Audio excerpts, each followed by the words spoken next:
आज सका उठिक जो डस्टबिन पकड़ बाहर को जाए ना से देखिले मौसी जनक चली चलिका जाऊँगी तो मुझे अटक पचारि मौसी कड़े जाऊँ मौसी कहले मालो मु शाग बिक्री करने जाऊँगी तो मौसी बोधे पाखापाखि 100 वर्ष होता पारे तो एत वर्ष बयस तो मौसी बड़ लोक हाँपाई शाग बिक्री करना ना पेट को दिओली दिमुठा खावाई शाग बिक्री कर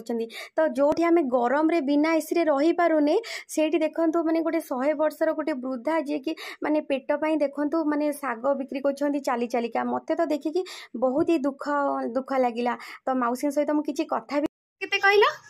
माँ तुम बयस केते बयस बयस केते हाँ 200 वर्ष 200 वर्ष 200 वर्ष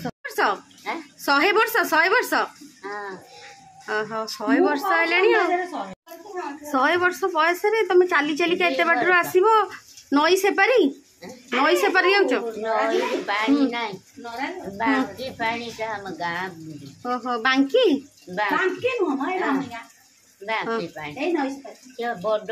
खर्च कौन कर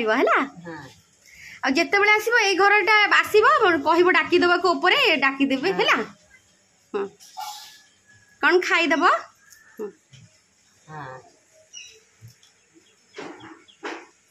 दरकार नहीं तुम अलग कौट बिकिदेव बास हाँ केबे जदि आपण मैंने एमती दुखी लकी लोक मान देखिए वयस्क लोक मान ना निजर जी सक्षम साहाय्य करेंगे